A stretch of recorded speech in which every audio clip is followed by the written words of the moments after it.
భారతదేశంలో విద్యా వ్యవస్థలో సంస్కరణలకు నాంది పలికిన విద్యావేత్త దేశభక్తుడు మౌలానా అబుల్ కలాం ఆజాద్ నేటి యువతకు స్ఫూర్తిదాయకమని ఎస్సీ, ఎస్టీ, బీసీ, మైనార్టీ ఐక్యవేదిక నాయకులు అన్నారు. స్థానిక బాలాజీరావుపేటలోని ఎస్సీ, ఎస్టీ, బీసీ, మైనార్టీ ఐక్యవేదిక సేవా ట్రస్టు కార్యాలయంలో మంగళవారం సాయంత్రం కీర్తిశేషులు మౌలానా అబుల్ కలాం ఆజాద్ గారి 137వ జయంతిని ఘనంగా నిర్వహించారు. స్ఫూర్తిదాయకమైన అబుల్ కలాం ఆజాద్ సేవలను స్మరించుకున్నారు. కార్యక్రమంలో ఐక్యవేదిక వ్యవస్థాపక అధ్యక్షులు అక్కిదాసు కిరణ్ కుమార్, ఎంబీసీ రాష్ట్ర అధ్యక్షులు ప్రసాదం సురేష్, బ్రదర్ ఆనందన్న, పినపాటి రవి కిరణ్, కమాదుల స్వామి, కుర్రా జశ్వంత్ యాదవ్, నల్లగండ్ల రవిచంద్ర, బండ్లమూడి నాగేశ్వరరావు తదితరులు పాల్గొన్నారు.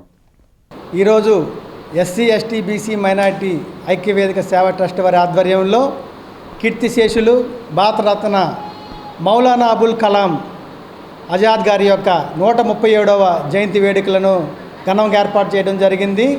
ఎందుకంటే దేశంలోనే తొలి విద్యాశాఖ మంత్రిగా పనిచేసినటువంటి కీర్తి ప్రతిష్టలు గడించిన వ్యక్తి మౌలానా అబుల్ కలాం గారు.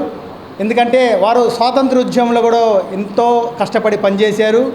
వారు పనిచేసిన తీరు ఎవరితో పనిచేశారంటే పోరాట యోధులతో కూడా పనిచేసి స్వాతంత్ర ఉద్యమంలో కూడా ఎంతో కీర్తి ప్రతిష్టలు సాధించారు.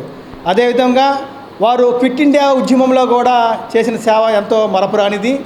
అదేవిధంగా వారు ఆధునిక పద్ధతుల్లో విద్యా బోధన కోసం అప్పట్లోనే ఐఐటిని కూడా ఏర్పాటుకు స్థాపన కూడా ఎంతో కృషి చేశారు. అప్పట్లోనే వారు ఐఐటి స్థాపన కోసం కృషి చేశారంటే మనందరం కూడా ఎంతో ఆశ్చర్యపడాలి. ఎందుకంటే అప్పట్లోనే సాంకేతిక విద్యారంగం గురించి వారు ఉన్నటువంటి అవగాహన కానివ్వండి, ఆ విధంగా విద్య కోసం ఎంతో వారు కష్టపడాల్సి వచ్చింది. మౌలానా అబ్దుల్ కలాం ఆజాద్ గారి యొక్క జయంతి సందర్భంగా ఎస్సీ, ఎస్టీ, బీసీ, మైనారిటీ మా ప్రీతమ అధ్యక్షులు అక్కిదాస్ కిరణ్ కుమార్ గారి ఆధ్వర్యంలో ఈరోజు కార్యక్రమం జరిగింది.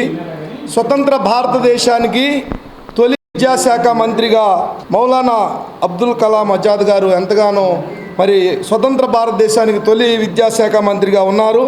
మౌలానా అంటే పండితుడు అని అర్థం. అలాగే అబుల్ కలాం అంటే భాషా కోవిదుడు అనేటటువంటి అర్థం కలిగినటువంటి గొప్ప వ్యక్తి మౌలానా అబ్దుల్ కలాం ఆజాద్ గారు. ఆయన అసలు పేరు ఏంటంటే మొహిద్దీన్ ఉర్దూ.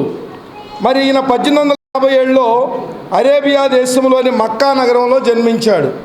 మరి ఇంకా సత్యవాణి, అలాగే అన్యలేఖ 1912లో అన్యలేఖ అనే పత్రికను, చంద్రలేఖ, అలాగే ఆల్ బరాగ్ సందేశం అనే పత్రికలు ఎన్నో బ్రిటిష్ ప్రభుత్వానికి వ్యతిరేకంగా ఎన్నో పత్రికలు రాశాడు.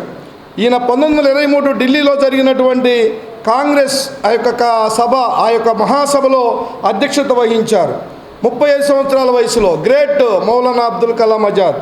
ఈయన గారు 1958లో వారు మరణించడం జరిగింది. ఈరోజు ఆ గొప్ప నాయకుడిని మరి ఎస్సీ, ఎస్టీ, బీసీ, మైనారిటీ ఆధ్వర్యంలో ఈరోజు మరి జరగటం చాలా గొప్ప విషయం.